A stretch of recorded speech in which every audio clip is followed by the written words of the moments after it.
जब वेद और पुराण लिखे थे ना दिवस, उस समय और कोई धर्म बना नहीं था यार। वो हिंदुओं की किताब नहीं है, वो मानव जाति की किताब है। हर चीज में सवाल नहीं उठाते, ये ऐसे होता है ऐसे ही करेंगे। ये मैंने सुना है, सबने सुना है, सबने सुना है। गेम ऑफ थ्रोन्स में भी एक रेड रेवन है, रेड आइड रेवन है, जो प्रेजेंट पास्ट और फ्यूचर तीनों देख पाता है। मैं अकेला नहीं, मेरे जैसे कई कमाल के लोग हैं जो अलग अलग मुद्दों पे बड़े खुल के बात कर रहे हैं। जय साई दीपक को सुनिए, क्या कमाल बोल रहे हैं। आनंद रंगनाथन को सुनिए, क्या कमाल बोल रहे हैं। हाँ, तो और भी बहुत सारे लोग, क्योंकि हम शुरू से महिला प्रधान देश रहे हैं, शुरू से। ओके, थोड़ा सा हमें लेके जाइए वहाँ पे जी। कब की बात है? Our culture and our gods have always been under a matriarchy society. कई कॉर्पोरेट्स को मेरी ये बात अच्छी नहीं लगेगी, पर मैं यहाँ सबको खुश करने आया नहीं हूँ। वो लोग मंदबुद्धि होते होंगे उस समय, इसीलिए ना आज हर भारतीय उनके देश में भी सबसे ऊपर पोजीशन में बैठा हुआ है।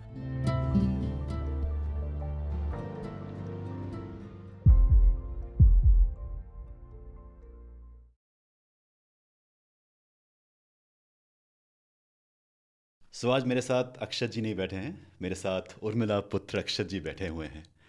क्या कहानी है इसके पीछे, इस इंट्रो के पीछे? कहानी कुछ नहीं दोस्त, हम अंबिकापुर नाम के एक छोटे से कस्बे में पैदा हुए हैं, और हमारी पहली जो शुरुआती शिक्षा हो रही थी वो हो रही थी Holi cross convent school Ambikapur में। तो सरस्वती शिशु मंदिर जैसी जगहों पे जाने का, अब मैं बोलूँगा सौभाग्य नहीं मिला, पर एक बहुत लंबे अरसे तक लोगों को लगा है कि अगर कहीं पे कार्मल कॉन्वेंट है, होली क्रॉस कॉन्वेंट है, और भी इस तरीके के कई कॉन्वेंट्स हैं, तो बच्चे को वहाँ ही भेजा जाए। तो हमारे ही बड़ों ने सरस्वती शिशु मंदिर और जितने भी हिंदी नामक विश्वविद्यालय तो नहीं पर विद्यालय रहे हैं, उनको बड़ा डाउन साइज कर दिया। तो हमारे भी दिमाग में ऐसे ही था कि अरे हम मतलब अब समझ में आता है कि हम, क्योंकि उनकी हिंदी बेहतर है, उनके संस्कार भी बहुत हद तक, हालांकि मेरा बहुत स्ट्रांगली मानना है कि संस्कार स्कूल से नहीं आता है, संस्कार घर से आता है। लेकिन आप इन्फ्लुएंस तो बाहर से ही होते हैं, और पहली बार जब आप बाहर निकलते हैं तो आप स्कूलों में होते हैं। रस्तों पे होने के पहले अकेले आप स्कूलों में होते हैं माँ बाप के बिना। तो वहाँ पे जो सिखाया जाता है कि good morning, good evening, sir, madam, है ना, सिस्टर, और साथ में आपको सिखाया जाता है कि हाय my name is, hello my name is Akshat Gupta, son of Shri Ajay Gupta. Shri भी बाद में लगा, पहले मिस्टर होते थे। हाँ, तो मिस्टर अक्षत गुप्ता। तो जो सिखाया गया वैसे ही बड़े हुए। उस समय रोज़ हमको जब स्कूल ले जाते थे तो हमको वहाँ स्कूल के अंदर एक चर्च था, तो लाइन से उस चर्च ले जाया जाता था, फिर वो प्रेयर करवाया जाता था जीसस के सामने खड़े करके, मदर मेरी जीसस। तो हमको लगा ऐसे ही होता है प्रेयर। तो बहुत सारी ऐसी चीज़ें जो हमारे रूट्स की हैं, हमारे कल्चर की, वो हमको सिखाया ही नहीं गया उस समय। फिर हम घर पहुँचे तो हमको बताया गया, मतलब स्कूल में बताया गया कि जब भी आपको कोई ऑफरिंग मिले तो आपको थैंक यू बोलना होता है। तो पहले स्कूल में जब दोस्त लोग अपने जन्मदिन के दिन टॉफ़ी देते थे तो हम हैप्पी बर्थडे के साथ थैंक यू बोलते थे। फिर घर में भी जब माँ खाना परोसती थी तो हम बोलते थे थैंक यू माँ। और हमको लगता था हम अच्छी चीज़ें सीख रहे हैं, सही चीज़ें सीख रहे हैं। We felt superior as well. Of course we did, of course we did. फिर अब जाके कुछ साल पहले समझ में आया है कि ये पूरा इन्फ्लुएंस जो है वो आपके ग्लोबल स्टैब्लिशमेंट के लिए ज़रूर अच्छा है या होगा, लेकिन आपके इनर बिल्टअप के लिए बहुत बुरा है। Why do you say that? कि ये क्यों बुरा क्यों है? मैं बार बार इस बात को रिपीट करता हूँ दिवस कई जगह पे कि मैं फिल्म में भी लिखता हूँ, है ना, तो हम फिल्म लिखने वाले बहुत सारी ऐसी चीज़ें लिखते हैं जो असल जीवन में नहीं हो सकती, है ना। आप सलमान सर की कोई भी फिल्म उठाइए, आप साउथ की कोई भी फिल्म उठाइए, लगभग हर हीरो ने अपनी फिल्म में कुछ ऐसा किया जो रियल में नहीं हो सकता।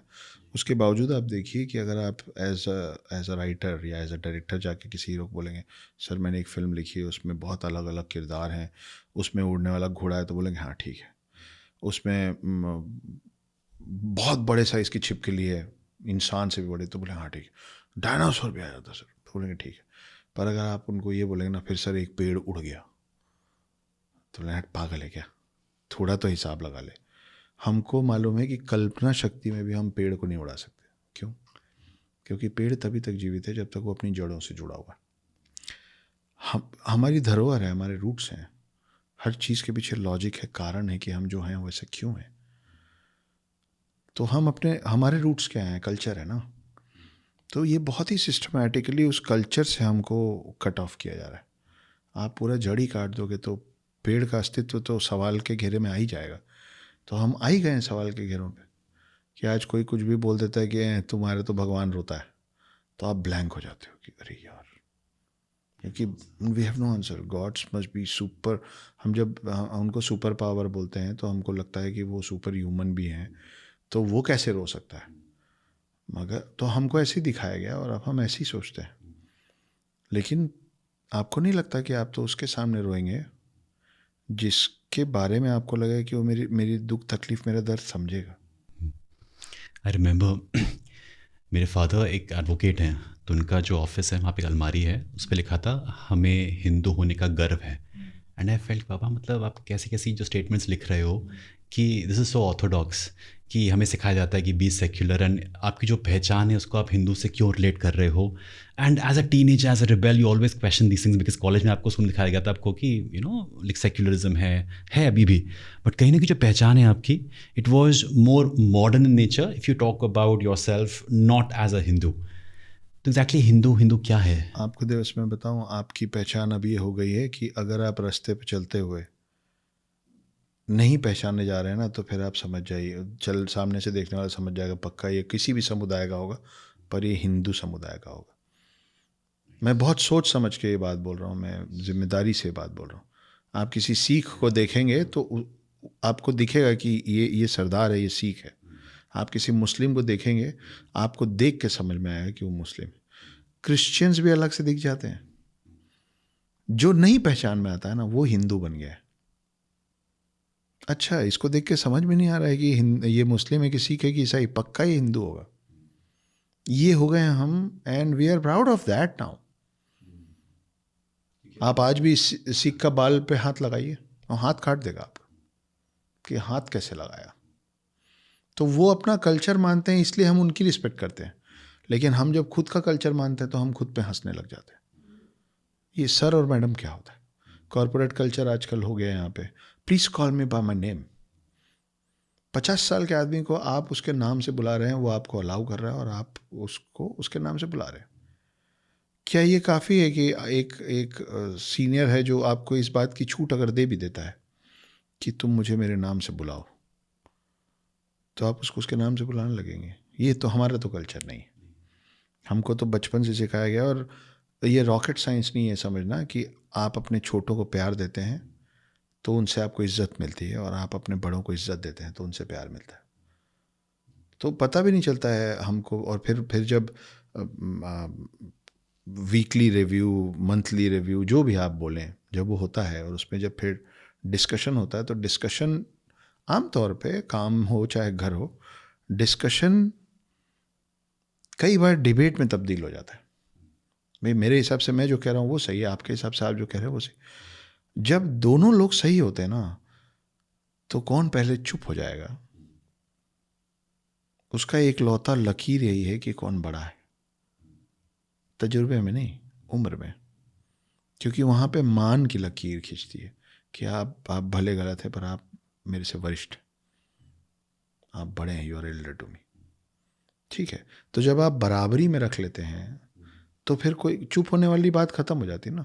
क्योंकि सबकॉन्शियसली आप ही ने भर दिया है कि we are all colleagues, we are equals. तो इस पे कई कॉरपोरेट्स को मेरी ये बात अच्छी नहीं लगेगी, पर मैं यहाँ सबको खुश करने आया नहीं हूँ। ना गांधी से हर कोई खुश है, ना गांधी से आज की डेट में हर कोई प्यार करता है, ना हिटलर से आज की डेट में हर कोई नफरत करता है।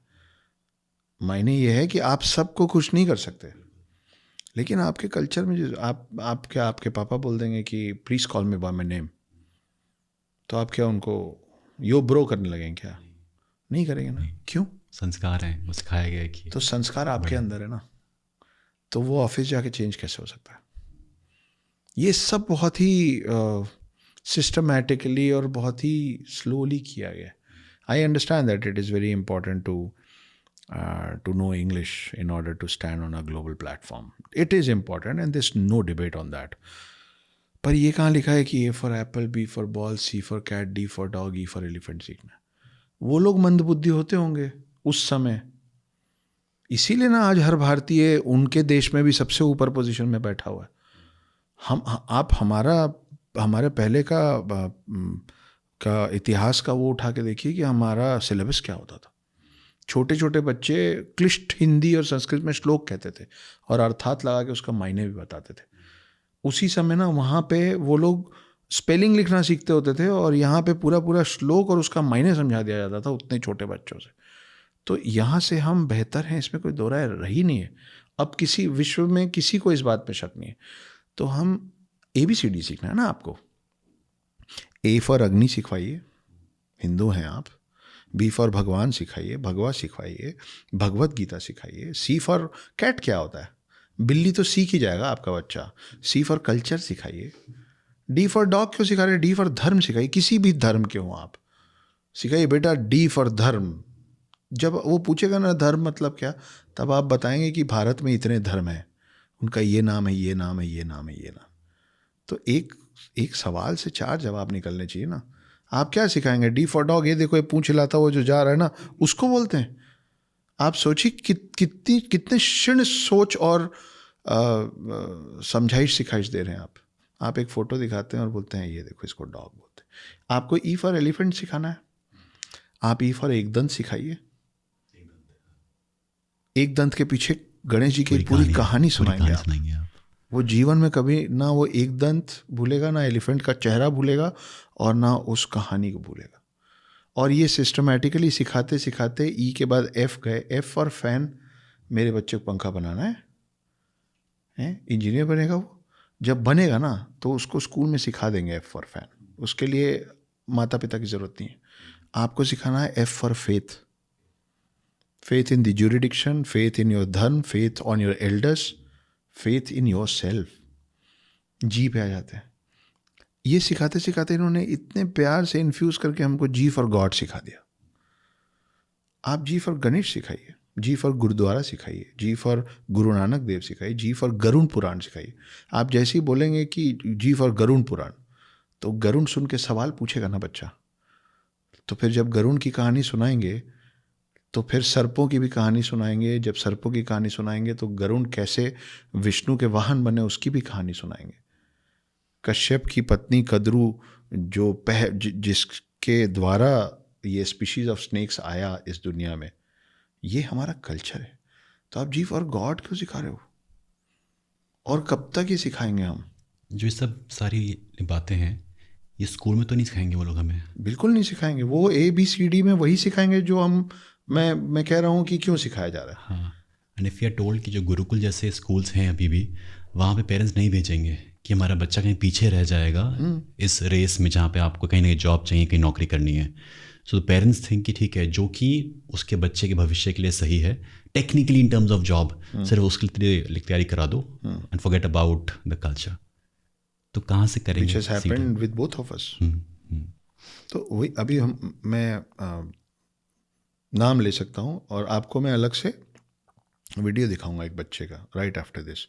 वो डाल नहीं सकते क्योंकि he is too young to come on camera for now. पर 2 साल का एक बच्चा है. आपने पूछा ना ये उर्मिला पुत्र, अभी हम पहले ही सवाल का जवाब दे रहे हैं अभी तक कि उर्मिला पुत्र कहाँ से आया. मेरे सगे छोटे हम बचपन से सीखते हैं ना कि changes start from your home, your house, yourself. तो जब मुझे ये बात समझ में आई तो first of all I decided that change needs to start from me. तो मैं hi my name is Akshat Gupta son of Shri Ajay Gupta को हटा के hi my name is Urmila पुत्र अक्षत गुप्ता कर लिया.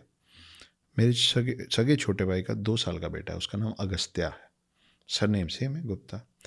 अगर आप उससे पूछेंगे ना कि बेटा आपका पूरा नाम क्या है, तो उसको लगता है कि उसका पूरा नाम है अनंता पुत्र अगस्त्या गुप्ता. वो अपना पूरा नाम तोतलाते हुए ऐसे पूछेंगे बेटा नाम क्या, तो बोलेगा अगस्त्या. बेटा पूरा नाम क्या है? तो उसको लगता है अगस्त्या से जब पूरा नाम पूछा जा रहा है तो ये नहीं पूछा जा रहा है कि अगस्त्या गुप्ता, ये पूछा जा रहा है कि अनंता पुत्र अगस्त्य गुप्ता।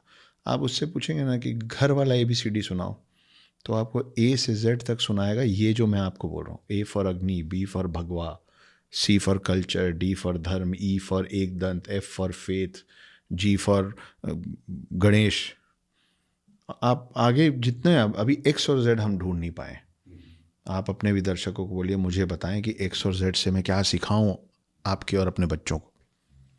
और उर्मिला पुत्र अक्षत गुप्ता इसलिए क्योंकि हम शुरू से महिला प्रधान देश रहे हैं, शुरू से। ओके, थोड़ा सा हमें लेके जाइए वहाँ पे। जी, कब की बात है? Our culture and our gods have always been under a matriarchy society. We have never been a patriarchy society. And this is back in thousands of years. मैं आपको लेके चलता हूँ। भीष्म पितामह का पूरा नाम क्या है? आप बताओ, आप गुरु हो इसमें। गंगा पुत्र भीष्म पितामह। हाँ, देवव्रत नाम था, लेकिन वो गंगा पुत्र देवव्रत कहलाया। वो कभी शांतनु पुत्र देवव्रत नहीं कहलाया। शांतनु फादर का नाम था। कौशल्यानंदन, देवकी नंदन, अंजनी पुत्र है। ठीक है, आप बोल सकते हैं पवन पुत्र भी तो है, पवन पुत्र भी है, लेकिन आपके कान में ज़्यादा क्या पड़ा है? और उसमें पड़ा भी है तो दशरथ पुत्र आपने कितनी बार सुना है? आपने कौशल्यानंदन सुना है, आपने देवकी नंदन सुना है। इन्हीं में कुछ लोगों ने तो शादी नहीं की। जिन्होंने की या जिनकी भी समकक्ष हुई, उनको कैसे जाने हम? गौरी शंकर, लक्ष्मी नारायण, सिया राम, राधे श्याम। हम उस पद्धति से, उस कल्चर से आते हैं जहाँ एक लड़का शादी के पहले अपनी माँ के नाम से जाना जाता है और शादी के बाद अपनी पत्नी के नाम से जाना जाता है। हम उस देश से आते हैं जहाँ पे हमेशा से स्वयंवर हुआ है। अरे, वी नेवर थॉट दिस। जी, सीता का, द्रौपदी का, इसका, उसका, सबका स्वयंवर हुआ है। महिला के हाथ में अधिकार था ये चुनने का कि वो अपना जीवन किसके साथ बिताएगी।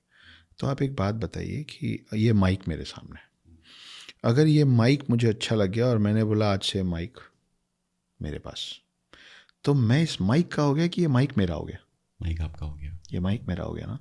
तो हम कब सीख गए कि ये मेरी वाइफ है, मैं इसका हस्बैंड हूँ? आप दो ही चीज़ बोल सकते हैं, या आप ये बोल सकते हैं कि मैं उनका हस्बैंड हूँ, या आप ये बोल सकते हैं कि ये मेरी समकक्ष है, ये मेरी बीवी है, ये मेरी औरत है। कई कम पढ़े लिखे बोल देते हैं ये मेरी औरत है, ये मेरी वाइफ है। और ये क्योंकि हम ऐसे बोलते हैं ना, इसीलिए सबकॉन्शियसली हमारे अंदर में ये जमा होता है कि ये मेरी प्रॉपर्टी है। आप बोलना शुरू कीजिए कि ये हमारी समकक्ष है। और जो हम पहले बात कर रहे थे अभी कलीग्स की, वो जो मान की लकीर है ना, जब आप अपनी पत्नी से, अपने बच्चों से इज्जत से बात करते हैं, आप लगा के बात करते हैं, तो जब आपके हर पति पत्नी में झगड़ा होता है, मुझसे अच्छे से कौन जानेगा, लेकिन अगर आप करके बात करते हैं ना, तो वो पहली दहलीज है जो दोनों में से कोई लांघना नहीं चाहता है। तो आपका झगड़ा भी ना एक दायरे में होगा, एक डेकोरम में होगा। तुम, तू, तेरी, इसकी, उसकी हो ही नहीं पाएगा, क्योंकि आप तो आप कहते हैं ना। अब हमने क्या कर रखा है कि पत्नी तो आप कहती है, पति नाम से बुलाते हैं, प्यार से तू तड़ाक करते हैं। जब झगड़ा होता है तो वो आपके लिहाज में आज भी चुप होती है। तो लिहाज इस बात का नहीं है कि मैं महिला हूं और मैं पत्नी हूं, लिहाज इस बात का है कि मैं तो आप बोलती हूँ।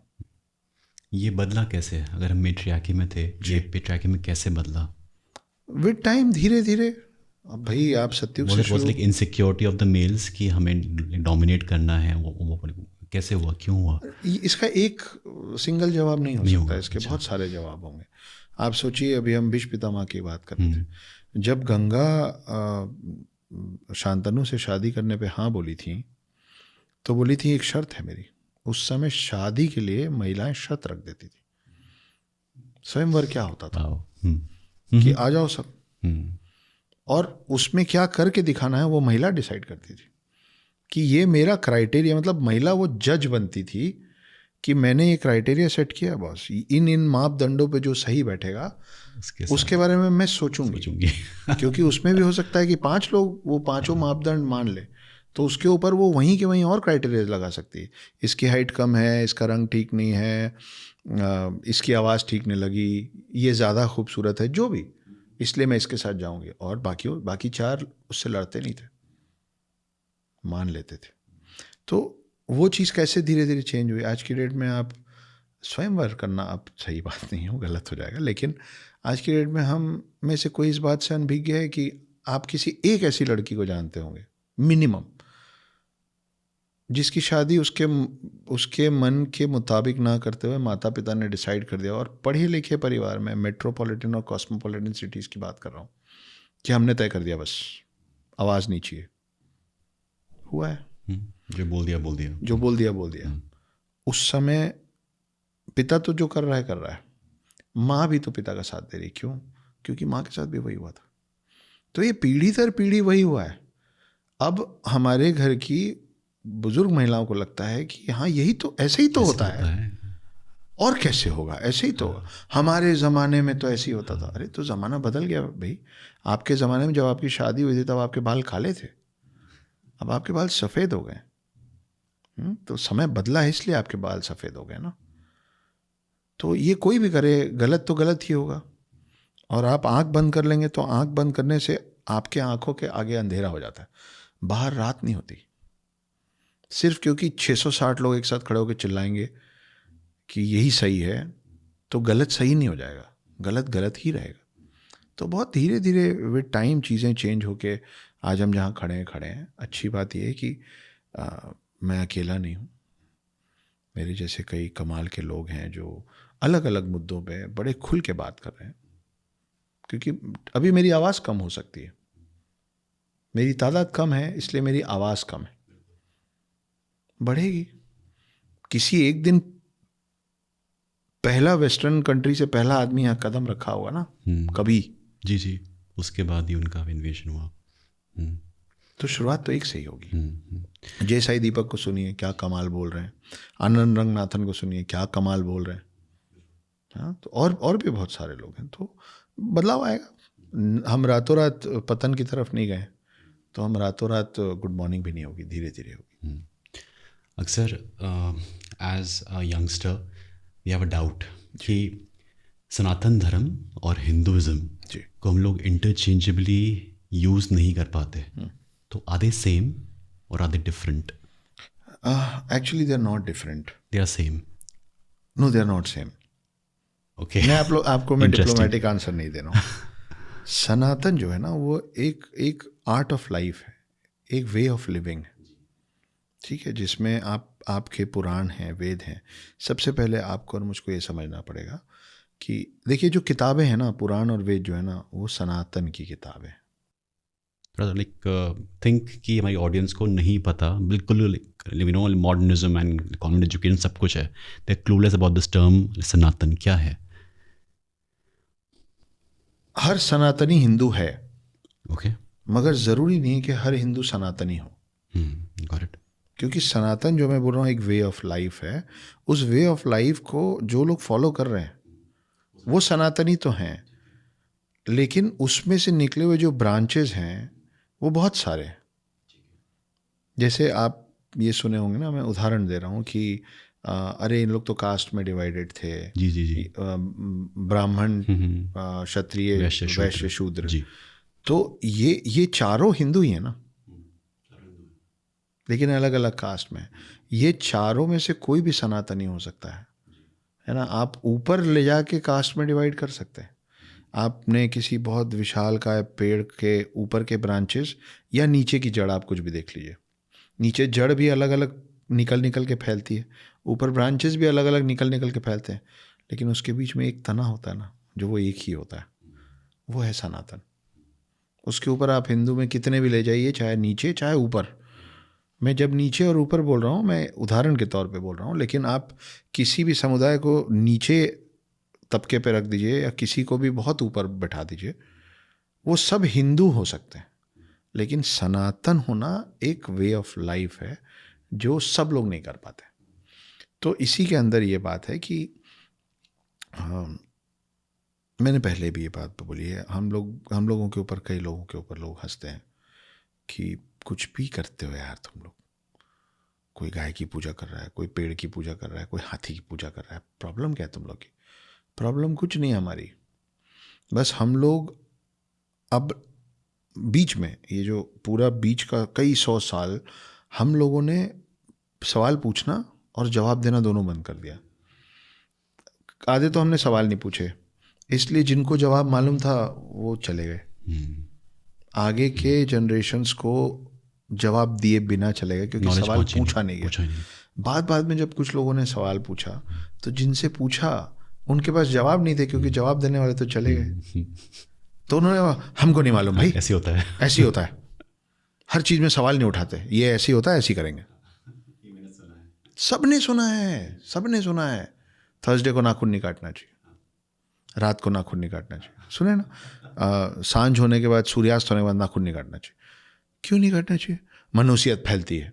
मनुष्यत नहीं फैलती है, अंधेरा होता है। पहले लालटेन के और लौ के उसमें काटने से, और पहले ऐसे एडवांस नेल कटर्स नहीं होते थे, वो नहरनी कहते थे उसको, जिससे नाखून काटते थे, बहुत धारदार होता था। वो हल्का सा ऐसा हुआ और आपका खून बहेगा। वो चीज़ समझाना लोगों को मुश्किल था। लोग डर बहुत जल्दी जाते, तो लोगों को डरा के कई, और जैसे बोलते हैं ना कि दाग अच्छे, हाँ, इतना बड़ा ऐड कैंपेन है, दाग अच्छे। मैं बोलता हूँ डर भी अच्छा है ना। जब आप नहीं डरते हैं और गाड़ी आप फुल स्पीड में 160 की स्पीड में बाइक चलाते हैं तो चोट आप ही को लगती है ना। तो अगर आपको पुलिस का डर है, दिल्ली में आपको उस कैमरे का डर है, तो डर अच्छा है। एक और बहुत अच्छा उदाहरण देता हूँ कहानी के माध्यम से। आज की डेट में आपको बता दिया गया कि आपने लिखे तौर पे पढ़ा और डायग्राम्स देखे ऑक्सीजन और कार्बन डाइऑक्साइड के, है ना।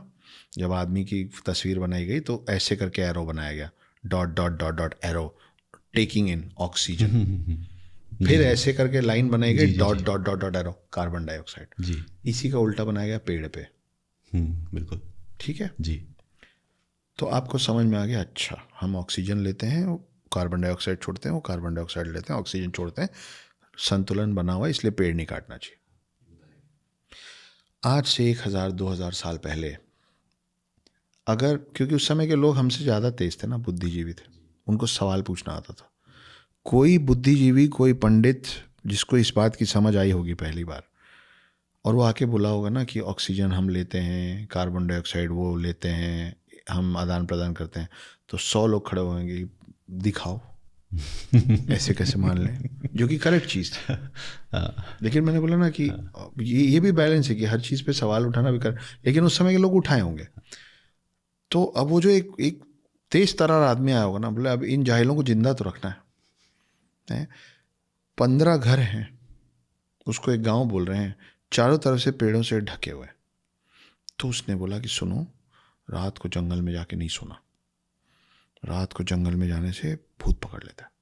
4 लोग बोला मैं जाऊंगा, मैं हूँ माचो मैन। वो गया, रात को सोया पेड़ के नीचे, वो निपट गया। क्यों निपट गया? क्योंकि रात को सारे पेड़ ऑक्सीजन लेने लग जाते हैं, कार्बन डाइऑक्साइड छोड़ने लग जाते हैं। उसको घुटन हुई, उसको क्लॉस्ट्रोफोबिक फील हुआ, उसको सांस नहीं हुआ, निपट गया। सुबह बोले वो मर गया।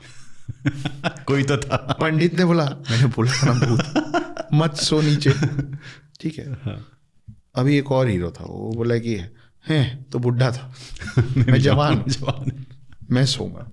वो गया, अगली रात सोया, रात को उसको सांस आने में मुश्किल होने लगा। खुले आसमान में पसीना आ रहा है, पीपल के पत्ते ऐसे भी रात को मस्त आवाज़ करते हैं। ठीक है।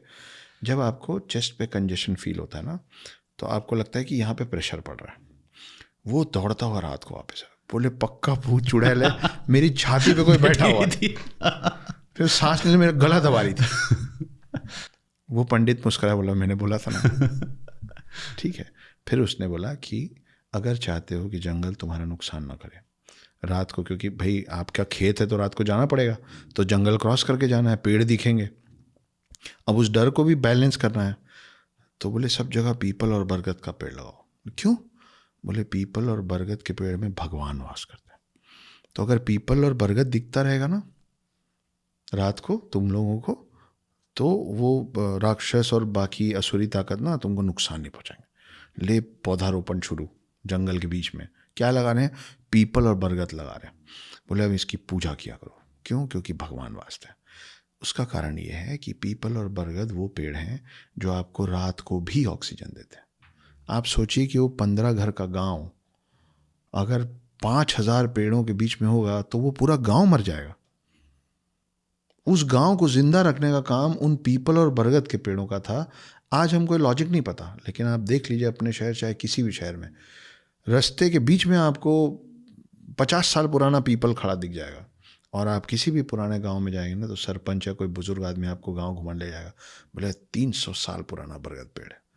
भैया बरगद के पेड़ में जितनी लकड़ी निकलती है वो आपको 100 पेड़ काटने की ज़रूरत नहीं पड़ेगी, एक पेड़ में काम हो जाएगा, लेकिन उसको नहीं काट रहे। तो ये सब सनातन पद्धति थी। और जब ये सनातनियों ने, हमारे पूर्वजों ने जब वेद और पुराण लिखे थे ना दिवस, उस समय और कोई धर्म बना नहीं था यार। तो वो हिंदुओं के लिए, वो हिंदुओं की किताब नहीं है, वो मानव जाति की किताब है।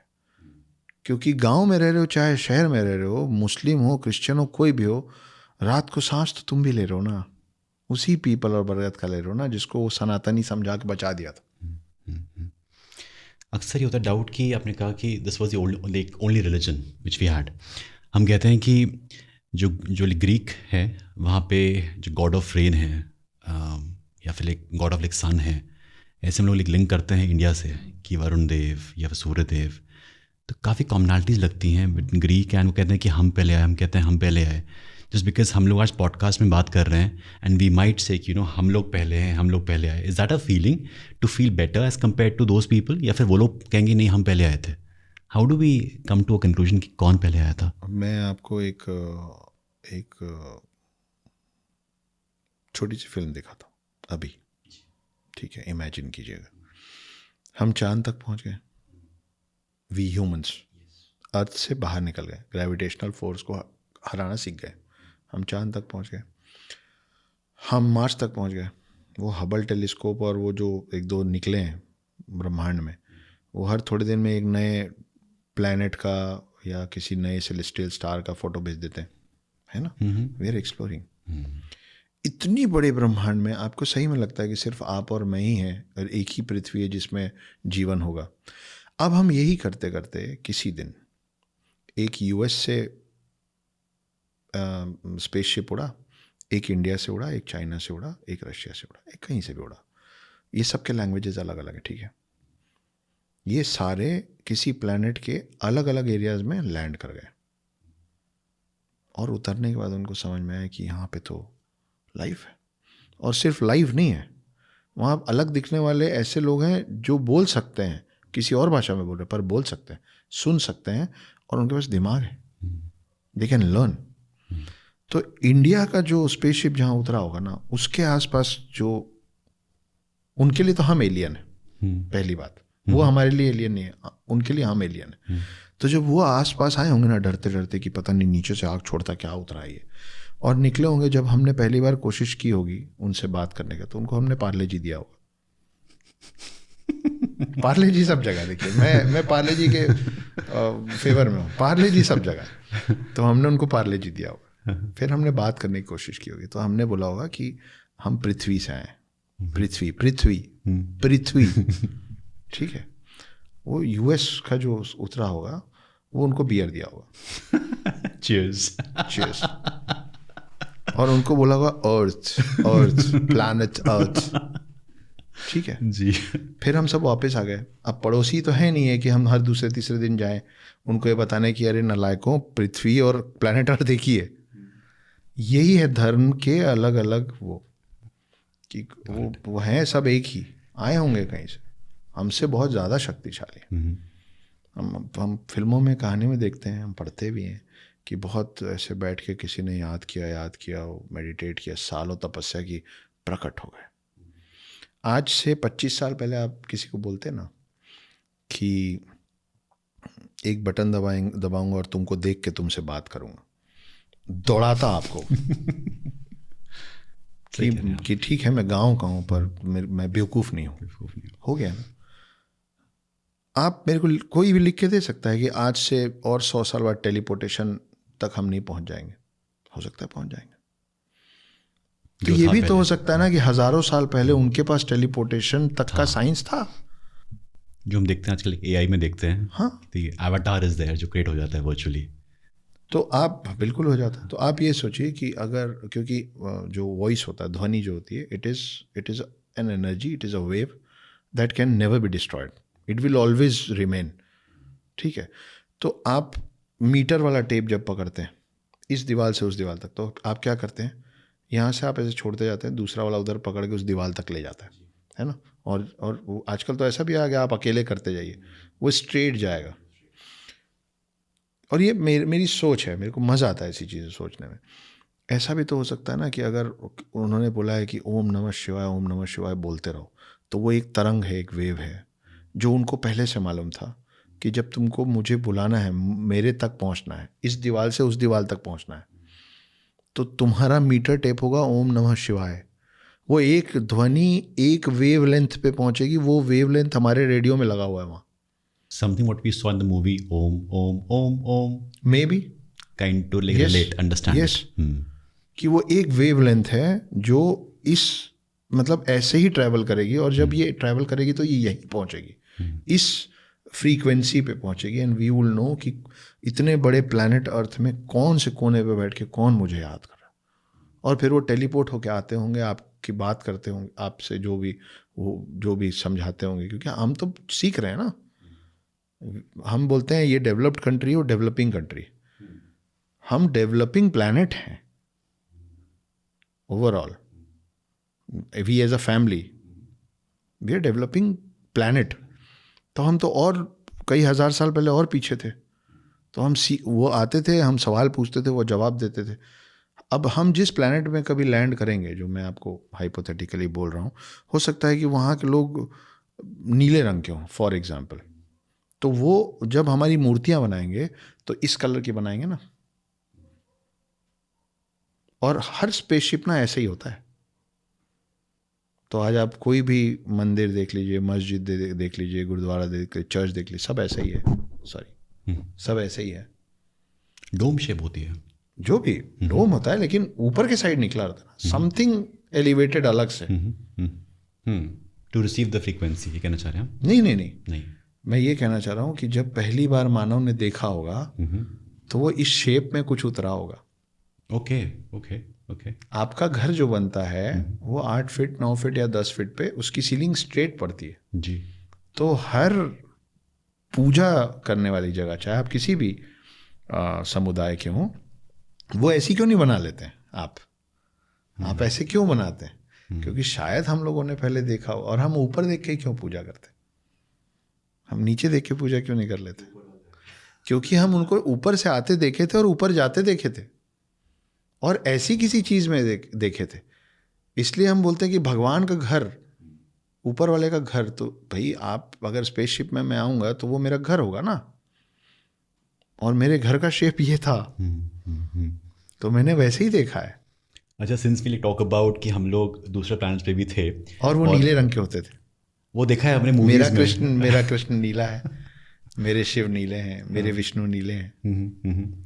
अच्छा, how about the soul's journey? हम कहते हैं कि जो आत्मा है इट ट्रैवल्स, तो कह सकते हैं कि हमने शरीर तो बदल लिए हर जन्म के साथ। तो पहली चीज़, जो हमने शरीर बदले हैं, क्या हम ह्यूमन से ह्यूमन में चेंज हुए हैं, या फिर we also had animals and जो और जीव जंतु होते हैं, कहते हैं 84 लाख के बाद हमें ये जीवन प्राप्त होता है। तो I have a doubt over here कि मैं आपसे मिला हूँ आज, और फर्स्ट टाइम मिलने के बाद ऐसा लगा कि अरे I have known this person from so long. आपकी वाइब्स ऐसी हैं, ऐसा शायद और लोगों को भी लगा होगा, बट मुझे ऐसा लगा कि when I met you I felt like nice. तो लोग कहते हैं कि we have met in some lives और the other, that's the reason you can connect so easily. या फिर अगर हम आज बैठे हुए हैं, वो भी एक संजोग था कि ये होना ही था। So this means that there was a life where we were humans and we knew each other in some way. Is it so? Recently मैं बेंगलोर में एक क्या बोलते हैं, एनिमल विस्परर से मिला। एक ये क्या होता लड़की है, एक लड़की है जो जानवरों से संवाद कर पाती है। That is also science according to them. वो पेड़ से बात कर पाते हैं, और ऐसे एक्सपेरिमेंट्स भी हुए हैं जहाँ पे लोगों का आंख बंद करके पूरे पूरे ग्रुप्स को भेज दिया गया है, अलग अलग पेड़ों तक ले जाया गया, मतलब हाथ पकड़ के, और उनको पेड़ को थोड़ी देर पकड़ के रखने को बोला गया, फिर उनको वापस ले आया गया और फिर उनकी आंखें खोल दी गई। वो जितने आंख बंद करके गए थे ना, वो आंख खुलने के बाद अपना अपना पेड़ ढूंढ लिए थे। ठीक है, तो कनेक्शन, मतलब they could feel each others vibe. तो मैं अभी रिसेंटली बैंगलोर में एक एनिमल विस्परर से मिला। मेरे लिए बड़ा नया लाइन था, ये नया शब्द था कि ये क्या होता है। And then she told me something and I said कि नहीं नहीं नहीं नहीं नहीं, ऐसा थोड़ी ना हुआ होगा। And then she let me had a word with the whole family. Whole family of, अब जो मैं अभी आपको बताऊंगा, एंड देन दे ऑथेंटिकेटेड कि वो जो बोल रही हैं सही बोल रही हैं। हुआ ये है, और सच में हुआ है, कि एक परिवार था, उसमें एक डॉग था, और वो डॉग जब से उस परिवार में आया था, बचपन से ही था। जैसे डॉग्स बड़े जॉली होते हैं ना, अबली होते हैं, पूंछ हिल रहा है, कूद रहे हैं, पैंट गंदा कर रहे हैं, सोफे पे चढ़ रहे हैं, वो चुपचाप एक कोने में पड़ा रहता था, ऐसा कर। तो ये पोस्चर होता है डॉग्स का जब वो दुखी होते हैं, उदास होते हैं, तो वो ऐसा सर अपनी थोड़ी को नीचे लगा के बैठे रहते जी। वो हमेशा ही वैसा रहता था। इनको नहीं मालूम क्यों, सब देखिए क्या हो गया, कुछ नहीं मालूम। वो 6-7 साल से उस घर में रह रहा था। वेरी ओबीडियंट डॉग, जो बोला जाता था चुपचाप करता था, दरवाजे पे बैठा रहता था, अपने समय पे खाना खाता था, लेकिन खुश नहीं था। एक दिन उनके घर में एक शख्स आया, he was around his 30s। ये इस परिवार का फैमिली फ्रेंड था, मतलब इस परिवार के जो हेड ऑफ द फैमिली अभी जिंदा थे, और इसके जो फादर थे वो फ्रेंड्स होते थे। तो ये समझ लीजिए कि आप देहरादून में रहते थे और वो परिवार दिल्ली शिफ्ट हो गया था। ठीक है, फैमिली फ्रेंड्स थे, और ये जो आया है उसके फादर की डेथ हो चुकी थी। ये किसी काम से उस शहर आया था, तो सोचा मिल लेता हूँ। 7-8 साल बाद ये पहली बार इस घर में आया इनसे मिलने, क्योंकि पापाओं की दोस्ती जो होती है उसको कंटिन्यू बच्चे कम करते हैं। तो वो वहीं था, तो वो घर चला गया। उस दिन वो कुत्ता उठा, पूंछ हिलाया, उसके पास गया, कूं कूं कूं कूं किया। रात को एक आध नाइट स्टे उस शहर में जो भी काम होगा वो उस घर में सो गया। जब वो रात को सोया तो उसको सपना आया कि बेटा मैंने ये तुम जिस घर में रुके हो, मैं ये मेरा दोस्त जो है, इससे मैंने XYZ अमाउंट लिया था, 6 लाख समथिंग। उन्होंने पूरी बात बताई थी, मैं कहीं कहीं थोड़ा सा चॉप कर दे रहा हूँ। तो XYZ अमाउंट मैंने लिया था, वो प्लीज़ उनको लौटा दो। मैं उनके कर्जे में मरा था, मैं अभी तक उनकी सेवा कर रहा हूँ, वो कुत्ता मैं हूँ।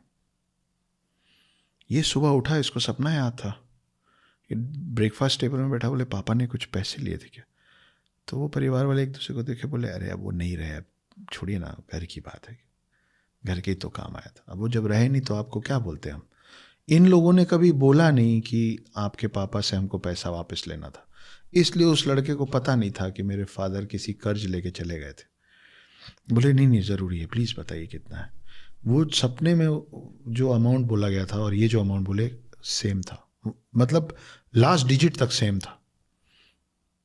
तो वो बंदा कुछ भी किया, उसी दिन उसी समय बोले मैं आज शाम तक आपके पास पैसा ला दूंगा।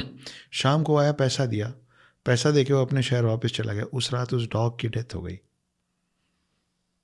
वो उस कर्ज से मुक्त हो गया था, इसलिए उस घर से वो बोला, उसके फादर बोले सपने में कि मेरे को मुक्ति दो, इस शरीर से, इस जीवन से मुक्ति दो, कर्जा खाया हुआ हूँ, इसलिए पैसा लौटा दे बेटा उनका, मेरे को छुट्टी मिल जाएगी। उस दिन वो मेरे को गुज़ बम्स आ गए। उस दिन वो कुत्ता मर गया क्योंकि उसका कर्जा चुक गया था। उस एक चक्र से वो बाहर निकल गया। तो हमारे पूर्वज बेवकूफ़ नहीं थे जो लिखे हैं कि बहुत सारे अलग अलग शरीरों को पार करने के बाद, बहुत सारे छोटे बड़े पुण्य करने के बाद आपको और मुझको, हम लोग सौभाग्यशाली हैं कि हमको एक मानव शरीर मिला। श्राद्ध का जो कॉन्सेप्ट है, जहाँ पे हम कहते हैं कि 13वीं होती है तो 13 दिनों तक ही क्यों रखा जाता है? इस बारे में कुछ बता सकते हैं आप? मुझे इस बारे में ज़्यादा जानकारी नहीं है। हम्म, पर हर पूरे 13 के 13 दिन अलग अलग चीज़ें होती हैं, अलग अलग पूजा होती है। इसमें 9 ग्रहों की शांति होती है, इसमें बहुत सारे पुराण पढ़े जाते हैं उनकी आत्मा की शांति के लिए, ब्राह्मणों को खाना खिलाया जाता है। तो ये एक पूरा प्रोसेस है 13 दिन का। तो ये माना जाता है, मैं इस बारे में मैं कम जानता हूँ, लेकिन ये माना जाता है कि 13 दिन का जब तक आप वो पूरा पूरा प्रोसेस नहीं करते हैं तब तक उनकी आत्मा को शांति नहीं मिलती है जो जा चुके हैं। और शांति नहीं मिलती है, वो भटकते रहेंगे। तो अगर आपके पूर्वज खुश नहीं रहेंगे तो उसका इम्पैक्ट आपके जीवन में पड़ेगा। तो वो घर नहीं छूटता होता है, उस आत्मा का, उस हौरा का वहाँ से घर नहीं छूटता होता है। पुराने लोग तो उस 13 दिन में उस जगह को भी खाली रखते थे जहाँ वो व्यक्ति बैठ के खाना खाता था, क्योंकि होता है ना, पहले आसन लगते थे तो सबका अपना अपना एक फिक्स स्पेस होता था। हमारे घर में भी होता है, we somehow get to choose a chair कि नहीं ये मैं यहीं बैठूंगा। Head of the family usually सामने वाले चेयर पे बैठते हैं, मदर जो होती हैं वो उनके लेफ्ट या राइट पे बैठती हैं, and so on so fourth. तो उस जगह को पहले 13 दिन तक खाली रखे। अब तो हम लोग उसको 1 दिन में और 3 दिन में निपटा लेते हैं लोग। चौथा करके जो चौथा कर लो तो हाँ, चौथा इज़ अ इम्पॉर्टेंट डे। फिर 9th day is very important, और फिर 13वीं सबसे बड़े लेवल पे उस समय होती है। मेरे पास इसका भी आंसर नहीं होगा। जितना मैंने समझा कि हमने बोला कि एक सोल है, आपने उनका एग्जांपल लिया कि जो वो कुत्ते के रूप में आए, तो कहीं ना कहीं उनका जो कार्मिक बैलेंस था वो सेटल नहीं हुआ था, इसलिए उनको वो लाइफ दी गई एज अ डॉग। तो कह सकते हैं कि इन 13 days it's more of an account settlement हो रहा है कि योर डेबिट एंड योर आपका जो क्रेडिट है वो कैसा रहा आपकी लाइफ में, और उसके आकलन के बाद आपको जो नया जीवन है वो असाइन किया जाएगा, अगर उसको ऐसे समझना चाहें। नहीं, आप बिल्कुल सही कह रहे हैं, करेक्ट है, बेसिक बिल्कुल, कि भाई that may be the 13 days is the decision making time, audit हो रहा है, audit, and also your transformation from one body to soul's transmission and transformation from one body to another. एक Disney की movie है soul और cocoa के नाम से। जो डॉग है वो रूहानी फरिश्ता कहते हैं उसको, एंड आई कुड रिलेट कि हमारे एक अंतिम संस्कार जब हो जाता है तो उस श्राद्ध के टाइम पे भी जो कुत्ता है या जो गाय है उसे रोटी खिलाते हैं, उसे खाना खिलाते हैं। तो there has some relevance of a dog, और इवन कौवे को खिलाते हैं। तो इसका कोई रिलेशन होगा जो मुझे नहीं पता, आपको कुछ इस बारे में आइडिया है? कौवे का तो काकभूषणी से सीधे सीधे का कनेक्शन है। काकभूषणी एक हमारे कैरेक्टर हैं हमारे पुराणों में, जो अभी तक 18 बार महाभारत और 21 बार रामायण देख चुके हैं।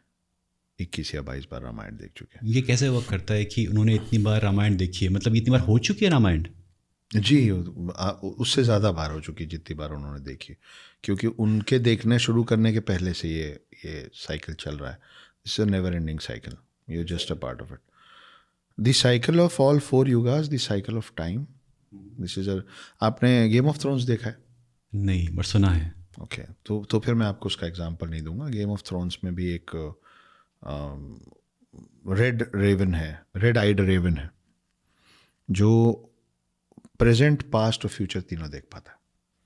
वो जो कैरेक्टर है ना, उसको काकभूषणी हमारे पुराणों से उठा के वहाँ यूज़ किया गया, क्योंकि ऐसा है, but let's not go there.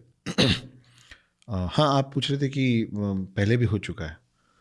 जी, अनगिनत बार हो चुका है और लगातार हो रहा है, और इसी पल में भी कहीं ना कहीं ये हो रहा है। You mean to say a parallel universe? आज की भाषा में। हाँ, ऑल्सो देखिए, जो वेस्टर्न कंट्रीज हैं वो टाइम को लीनियर देखते हैं, जैसे, और उनका कॉन्सेप्ट, क्यों मैं इतने कॉन्फिडेंटली बोल रहा हूँ कि उनके लिए टाइम लीनियर है। आपने अभी अगर इन्फिनिटी वॉर फिल्म देखी होगी? नहीं देखी, मतलब नाम सुना है। आपके ज़्यादातर दर्शकों ने देखा होगा। उसमें एक सीन है, वो एक टकली लेडी है जिसके पास हल्क एक कैरेक्टर है, वो जाता है कि मुझे टाइम स्टोन दे दो। ओके, टाइम स्टोन दे दो। वो क्या है? उसके लिए फिर आपको पूरा मार्वल सीरीज देखना पड़ेगा। बहुत इंटरेस्टिंग कॉन्सेप्ट। ठीक है। तो वो उसको समझाती है कि अभी तुम पीछे आए हो टाइम पे, मुझसे ये स्टोन लेने, मैं तुमको दूंगी तो ये टाइम हिल जाएगा। तो जब वो टाइम हिल जाएगा बोल के ऐसे मैजिक करती है ना, तो टाइम का स्ट्रेट लाइन बनता है ग्रीन कलर का। तो इनके अंदर घुसा हुआ है कि टाइम लीनियर है। और ये हम जहाँ से बात शुरू की है ना, तो बस वहाँ से आप देखिएगा कि हम बहुत अलग अलग लोग हैं, उनकी सोच और उनके कॉन्सेप्ट्स और उनका कल्चर और हमारा। हम आपको मालूम है, दूध और विस्की मिलाएंगे ना तो कुछ नहीं बनेगा। पानी दोनों जगह मिल सकता है, दूध और विस्की आपस में मिला देंगे तो उसको फेंकने के अलावा आप कुछ नहीं कर पाएंगे। हम वही कर रहे हैं, हम वेस्टर्न कंट्रीज के आधे अधूरे कॉन्सेप्ट्स को उठा के अपने में इन्फ्यूज कर दे रहे हैं। उनके लिए टाइम लीनियर होता है, हमारे लिए टाइम साइक्लिक है। इसीलिए हम बोलते हैं समय चक्र, काल चक्र। तो शब्दों में आपने महाभारत देखी होगी पुराने वाली, उसमें जब वो शुरुआत होता ना, मैं समय हूँ, तो गोल घूमता रहता है एक चक्र। Yes yes. तो हमारे में ये माना गया है कि सतयुग, फिर त्रेता युग, फिर द्वापर युग, फिर कलयुग, फिर प्रलय, फिर सतयुग। तो ये 4 युग जब खत्म होता है तो उसको एक कल्प कहते हैं। अंग्रेजी में स्पेलिंग अगर आप लिखना चाहें KALP, ताकि सुनने में करेक्ट हो। कल्प लोग गलत उच्चारण ना करें, कल्प। ये कल्प एक के बाद एक बार बार चलता रहता है, ये ख़त्म नहीं होता। और इसको सपोर्ट करती हुई एक कहानी तो मैं सुना ही सकता हूँ, कि जो मैं पहले भी सुनाया हूँ, लेकिन इंटरेस्टिंग है, लोगों को मज़ा आता है। आपके कुछ नए दर्शक भी होंगे जो मुझसे पहली बार मुखातिब हो रहे होंगे। तो राम जी का समय पुर गया था पृथ्वी पे, उनको जाना था वापस। हनुमान उनके इतने बड़े भक्त कि बोले कि या तो मेरे को आप अपने साथ लेके चलिए, या मेरे साथ ही रहिए, मैं आपके बिना नहीं रहूँगा। लेकिन हनुमान को तो 7 चिरंजीवियों में से एक होना है, उनको तो पृथ्वी में रुकना उनकी नियति थी। और राम जी को वापस विष्णु अवतार में पहुंच के वैकुंठ धाम संभालना है, उनका अपना प्लेनेट है भाई संभालने को, जिसको हम वैकुंठ धाम के नाम से जानते हैं। तो उनका जाना ज़रूरी है। अब ये बिल्कुल जैसे एक प्यारा सा इनोसेंट सा बच्चा होता है जो चाहता है कि मेरे पिता ऑफिस ना जाए, तो हम क्या करते हैं, इधर देखो उधर देखो, और ले और पप्पा निकल जाते हैं चुपचाप। हाँ। है ना, ऐसे ही करते हैं, ऐसे ही करते हैं ना। तो राम जी क्या किए, राम जी ने अपनी एक अंगूठी निकाली, एक ज़मीन पे क्रैक बनाया और उसमें वो अंगूठी को गिरा दी और बोला, उप्स हनुमान मेरी अंगूठी लेके आइए। तो हनुमान सूक्ष्म रूप में होके उसके अंदर घुस गए। वो जाते गए, अंगूठी ढूंढते ढूंढते अंदर जाते जाते वो फाइनली पहुंचे पाताल लोक में। पाताल लोक में उनको शेषनाग मिले। शेषनाग उनको देखे मुस्कुराने लगे। तो बोले, क्या कर रहे हैं आप यहाँ? बोले, वो मेरे राम की अंगूठी गिर गई, उसको ढूंढ रहा हूँ। आप क्यों मुस्कुरा रहे हैं? बोले, आप फिर बुद्धू बन गए। बोले, मतलब? बोले, पीछे देखिए, पीछे अंगूठियों का अंबार लगा था, अंगूठियों का पहाड़ रखा हुआ था। तो ये फिर से हुआ, वो एक बार और आए थे। अब शेषनाग ही क्यों मिले और शेषनाग को ही क्यों ये पता था? शेषनाग का नाम शेषनाग है ही इसलिए कि चारों युग खत्म होने के बाद जो जो चीज़ें शेष बच जाती है, उसमें जो नाग शेष बच जाता है वो है शेषनाग। तो नाग बचेंगे। शेषनाग, शेषनाग कौन है? विष्णु के, हाँ राइट, जिसके ऊपर विष्णु लेटते हैं। जी जी जी, वो शेषनाग, वो बचेंगे, वो बचते ही हैं, उनका नाम ही शेष मतलब रिमेनिंग, राइट। तो ही इज दैट स्नेक जो प्रलय पे कभी खत्म नहीं होते, क्योंकि वो विष्णु जी के हैं। वो शेष नाग हैं। तो उनको सब पता है। लेकिन जैसे ये भी मेरे से कई लोग इंस्टाग्राम पे और इधर उधर ये सवाल पूछते हैं कि तो जब ये 7 इमॉर्टल्स जो हैं, चिरंजीवी हनुमान, परशुराम, अश्वत्थामा, वेदव्यास, कृपाचार्य जी, राजा बलि और विभीषण जी, बोले अगर ये इमॉर्टल हैं तो फिर क्या कलयुग के बाद भी जिंदा रहेंगे? तो कलयुग के बाद उनका क्या होगा? नहीं, इनका पर्पस इस कल्प तक का है। इमोर्टैलिटी मतलब इटर्निटी नहीं होता। इमोर्टैलिटी मतलब होता है ये 4 युग का एक कल्प। इस कल्प में के अंत में इन सबको मोक्ष की प्राप्ति होगी। ये रुके हुए हैं क्योंकि इनको कल्कि का साथ देना है, क्योंकि काली जो अब आपका विलेन आ रहा है वो रावण से बहुत ज़्यादा शक्तिशाली है। इतना शक्तिशाली है कि विष्णु के 10वें अवतार कल्कि को भी इन 7 चिरंजीवियों के मदद की ज़रूरत पड़ेगी उसको हराने के लिए। तो उनका वो पर्पज़ है, इसलिए वो इमॉर्टल है। लेकिन जैसे ही कल की काली को हरा देंगे, प्रलय होगा और ये कल्प खत्म होगा, तो ये सातों को मोक्ष की प्राप्ति होगी, फिर सतयुग शुरू होगा। सतयुग से फिर कहानी बढ़ेगी, फिर त्रेता युग में राम आएंगे, फिर हनुमान सूरज खाने बढ़ेंगे, फिर इंद्र उनको वज्र मारेंगे, फिर उनका मुंह फूलेगा, फिर वो सब कुछ भूलेंगे, फिर पवन गुस्से से पूरे पृथ्वी की हवा रोक देंगे, तब जाके सारे भगवान पवन को मनाएंगे और सब लोग उनको एक एक वरदान देंगे। लेकिन साथ में एक श्राप आएगा कि अभी ये नटखट है, अब ये तैयार नहीं है अपनी शक्तियों के लिए, इसलिए अभी ये सब कुछ भूल जाएगा। इसको उस दिन अपनी शक्तियों का एहसास होगा जब वो राम से मिलेगा, और फिर से राम आएंगे, क्योंकि फिर से रावण आएगा। तो ये हर कल्प का चक्र है जो चल रहा है, जो चल रहा है, जो चल रहा है।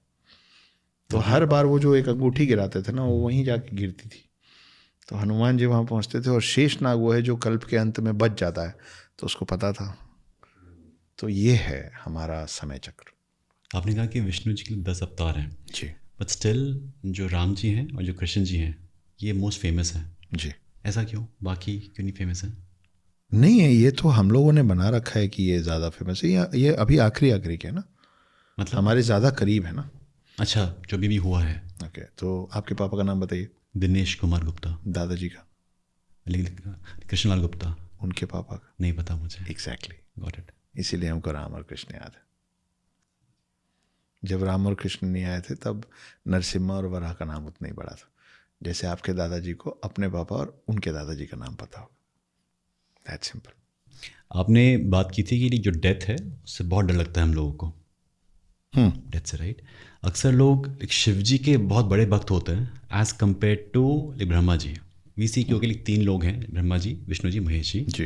एंड विष्णु जी की भी अच्छी फॉलोशिप है, if I talk in that terms, ऐसे बोलना नहीं चाहिए।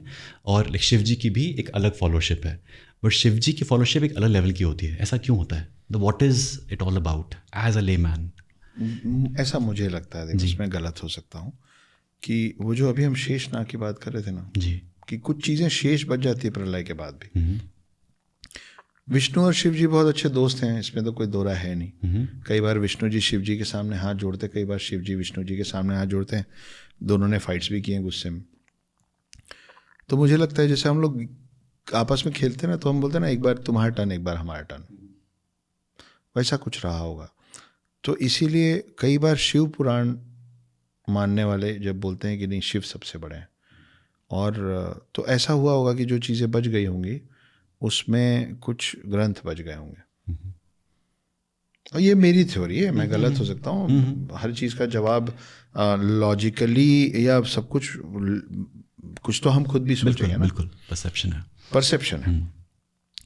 तो ऐसा हो सकता है कि शायद पिछला वाला जो कल्प रहा होगा वो विष्णु जी वैष्णवों का रहा होगा, तो इस बार टर्न शिव जी की होगी। लेकिन विष्णु पुराण भी तो है, तो मानने वाले इस बार ज़्यादा कहानियाँ ये चलती हैं कि राजा दक्ष थे।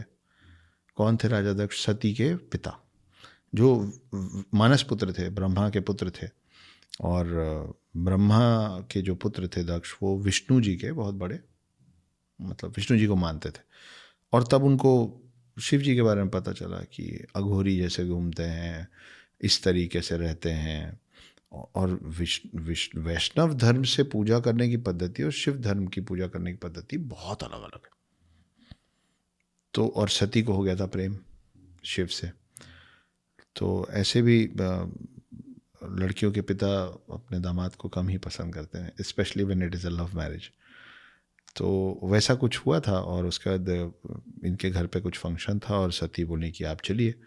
शिव जी ने बोला नहीं, न्योता जो आया है वो आपके लिए आया है, मेरे लिए नहीं आया, मेरा जाना ठीक नहीं रहेगा। तो उन्होंने इंसिस्ट किया कि ऐसे थोड़ी ना होता है, आप मेरे स्वामी हैं, आप चलिए, मैं हूँ ना। वहाँ गए और दक्ष, वहाँ पे राजा दक्ष देख के खुश नहीं हुए, खूब तिरस्कार किए। वो इतना तिरस्कार किए, लेकिन इनके बोलने से गए थे तो ये शांत रह गए। इस तकलीफ़ को सती नहीं ले पाई, तो सती ने आत्मदाह कर लिया। तो ये जो फाइट है शिव और विष्णु, मतलब शिव और विष्णु को मानने वालों का, ये बहुत ही ज़्यादा पुराना है।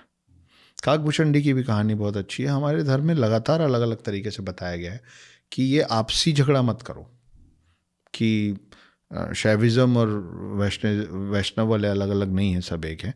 इसीलिए बार बार दिखाया गया है कि ये दोनों एक दूसरे की भी पूजा करते हैं और एक दूसरे का भी मान रखते हैं। कैसे? हम अभी कौवे की बात कर रहे थे, काकभूषणी की। तो काकभूषणी जो थे वो शिव जी के बहुत बड़े भक्त थे, बहुत बड़े भक्त थे। और उस समय उनका चेहरा कौवे का नहीं था। जैसे आपने नरसिम्हा देखा है ना, नरसिम्हा अवतार का शरीर इंसान का और चेहरा शेर का है। काकभूषणी का भी शरीर इंसान का है लेकिन चेहरा कौवे का, बड़ा सा कौवे का चेहरा। वो पहले वैसे नहीं थे, वो नॉर्मल थे और ब्राह्मण थे और शिव भक्त थे। उनकी मुलाकात किसी दिन किसी विष्णु भक्त से हो गई। विष्णु जी की पूजा वूजा वो कर रहे थे और इन्होंने कुछ तिरस्कार कर दिया। जब उन्होंने तिरस्कार किया तो वो जो पंडित थे, वो जो विष्णु जी को मानने वाले जो थे, वो नाराज़ नहीं हुए। विष्णु जी का तिरस्कार किया तो विष्णु जी नाराज़ नहीं हुए, शिव जी नाराज़ हो गए इससे। बोले how dare you do that to my friend. श्राप दे दिया। बोले सांप का हो जाएगा तुम्हारा शरीर। फिर वो बहुत मेहनत किए, मुझसे गलती हो गई। तो उनको उस श्राप से मुक्ति किस बात पे मिली? इस बात पे मिली कि जब राम आएंगे, विष्णु अवतार राम आएंगे, तब तुमको इस शरीर से छुट्टी मिलेगी और तुम राम भक्त बनोगे, तुम विष्णु भक्त बनोगे। फिर वो विष्णु भक्त बने। इसीलिए उन्होंने 21-22 बार रामायण और 18 बार महाभारत देख लिए। वो बार बार पीछे जाते हैं, मुझे मेरे राम को देखना। उनको राम लल्ला, राम का बचपन काकभूषणी को सबसे ज़्यादा प्रिय है। तो आपने एक तस्वीर देखी होगी जिसमें यशोदा मैया कृष्ण जी ने मिट्टी खा ली थी, तो यशोदा मैया ने बोला मुंह खोलो, मिट्टी निकालना, तो पूरा ब्रह्मांड दिखता है। काकभूषणी ने राम के मुंह में ब्रह्मांड देखा। जो यशोदा ने देखा था, वो काकभूषणी ने राम के मुंह के अंदर पूरा ब्रह्मांड देखा। तो ये बड़ी कमाल की कहानी है और ये इनका है। तो सबसे पहले तो हमको ये आपसी झगड़ा बंद करना पड़ेगा कि मैं वैष्णव हूँ तो मैं शिव को नहीं मानूंगा। ऐसा हो ही नहीं सकता। मैं सोमवार को शिव को मानता हूँ और थर्सडे को मैं साईं बाबा को नहीं मानता हूँ। थर्सडे दिन होता है विष्णु जी का, सोमवार किसका होता है? शिव जी का। मंगलवार किसका होता है? हनुमान जी का। बुधवार किसका होता है? पता नहीं। गणेश जी का। और थर्सडे को अब ज़्यादातर लोग बोलने लग गए साईं बाबा के दिन है, साईं बाबा। कोई परहेज नहीं है, मैं ये नहीं बोल रहा हूँ कि आप मत मानो, लेकिन जो मैं एज एन इंडिविजुअल अक्षत गुप्ता, मेरे लिए थर्सडे विष्णु जी का दिन है। मैं हूँ भी वैष्णव। मुझे जब गोत्र की बात आती है, हालांकि इससे मैं सबको मानता हूँ, लेकिन बचपन में जब घर में पूजा होती थी तो पंडित जी बोलते थे कि अपना गोत्र बोलो, तो माँ बताती थी वैष्णव बोलो, वैष्णव। तो मैं बोलता था वैष्णव। तो थर्सडे विष्णु जी का दिन होता है, ऐसे चलता है। So do you feel that जो आप सही एक नॉलेज है, जो विजडम है, it is coming through that source of being a Vaishnav, कि कहीं ना कहीं you were meant to do this? I don't know that and I don't think कि मुझे जो भी थोड़ी बहुत समझ है वो इसलिए क्योंकि मैं वैष्णव हूँ। मुझे लगता है कि अगर मैं शूद्र होता तो भी मुझे इसकी समझ होती, क्योंकि नॉलेज पे किसी एक समुदाय का अधिकार नहीं होना चाहिए, है भी नहीं, होना भी नहीं चाहिए। लेकिन ये जो 4 उस पर डिवाइड किया हुआ है ना, ये भी बहुत बाद में हुआ है। ये जो ब्राह्मण क्षत्रिय, हाँ ऑक्यूपेशन देखिए, जो ब्राह्मण सर को इसलिए बोलते हैं क्योंकि वो यहाँ से, वो शरीर से बहुत नाजुक होते थे, वो बुद्धि से सही होते थे, है ना। तो इसलिए वो टीचर, प्रीचर, इन्हीं कामों में होते थे। तो इनका घर चलता था दान से। दान मतलब चैरिटी। उसके नीचे आप आइए, कंधे और छाती, ये होता था क्षत्रिय का। इनका घर चलता था टैक्सेस। टैक्सेस से? टैक्स से। कैसे? राजा की कमाई क्या थी? सोल्जर्स को जो सैलरी मिलती थी वो कहाँ से आती थी? टैक्स। तो ये चैरिटी है, इसीलिए आप इनको आज भी दान दक्षिणा दे रहे हैं। जो क्षत्रिय है वो टैक्सेस से चलता है, है ना, क्योंकि वो सरहद की रक्षा करते हैं, वो महिलाओं की रक्षा करते हैं, वो हमेशा लड़ने को तैयार होते हैं अपनों के लिए। मैं ये नहीं बोल रहा हूँ लड़ने को तैयार होते हैं, आप आक्रमण करेंगे तो मैं लड़ूंगा, ठीक है, राइट। उसके नीचे आते हैं वैश्य। ये प्रॉफिट से चलते हैं। हाँ, ये प्रॉफिट से चलते हैं। एवरी बिजनेसमैन इज अ वैश्य। उस समय जो व्यापार करता है उसको वैश्य कहते थे। जो सेना में शामिल होता था उसको क्षत्रिय क्षत्रिय कहते कहते थे। जो टीचर प्रीचर बनता था ब्राह्मण। उसको ब्राह्मण कहते थे। और फिर एक तबका वो होता था जो ये तीनों नहीं होता था, हम्म, और जिनका उतना ही इम्पोर्टेंस होता था सोसाइटी में। कोई आप और मैं, हम अगर सब लोग दिमाग से बुद्धि से बराबर होते तो क्लास में सारे फर्स्ट आते। बिल्कुल सही बात है। कुछ फेल भी तो होते हैं, वो किसी और चीज़ में अच्छे हो सकते हैं, हो जी। सकता है वो स्पोर्ट्स में बहुत अच्छे हो, पर उस समय स्पोर्ट्स का चलन इतना ज़्यादा नहीं था। नहीं था। तो वो शारीरिक तौर पे मजबूत होते थे, मानसिक तौर पे कमज़ोर होते थे। तो उनको काम कैसा दिया जाता था? हल चलाने का, बैल चलाने का, जो भी मेहनत वाला काम है, सामान उठाने का, तो उनको बोला गया शूद्र। तो शरीर में इसलिए उनको जगह दी गई थी घुटने के नीचे। ठीक है, तो इस चीज़ को जैसे जैसे टाइम बीता, इस चीज़ को फिर मिस इंटरप्रेट करते करते, मिस इंटरप्रिटेशन सिर्फ कुरान का नहीं हो रहा है। अभी बहुत सारे कमाल के राइटर्स आए हैं जिनको लगता है कि वो वेद व्यास और वाल्मीकि से ज़्यादा बेहतर रामायण और महाभारत बता दे रहे हैं, है ना? ज़रूरत क्या है भैया? कुछ अपना लिखो, नया लिखो। आप उसका ट्रांसलेशन कर करके किसी और की कमाई तो खा रहे हो, और क्या कर रहे हो? उससे अच्छा ये है, सिंप्लीफाई करना एक अलग बात है, लेकिन आप हो कौन जो आपको लगता है आप अपने पूर्वजों से ज़्यादा स्मार्ट हो कि आप उनका इंटरप्रिटेशन निकाल के अपना वर्जन लिख रहे हैं? नहीं चाहिए। अगर मुझे जानना है कि रामायण क्या है तो मैं वाल्मीकि को पढ़ूंगा, और वाल्मीकि का वर्ड टू वर्ड ट्रांसलेशन बहुत ईजिली अवेलेबल है, इंग्लिश में, हिंदी में, दुनिया जहान की भाषा में। जैसे आपने बताया इतनी कहानियों के साथ इतना लेकिन इंटरेस्टिंग, वो कहाँ से मिलेगा? ये अलग अलग पुराणों से ही निकली हुई बातें हैं, ये सब कुछ लिखा हुआ है अलग अलग पुराणों में। आप गरुड़ पुराण पढ़ेंगे तो कुछ और कहानियाँ मिलेगी, आप रामायण पढ़ेंगे, हम रामायण और महाभारत पढ़ते हैं या देखते हैं तो हम वहाँ से देखते हैं जहाँ कौरव और पांडव बड़े हो गए, उसके पीछे बड़ी कमाल की कहानियाँ हैं। आपकी जो किताब है द हिडन हिंदू, जी, वो कहाँ से आ रही है? मतलब उसमें क्या है?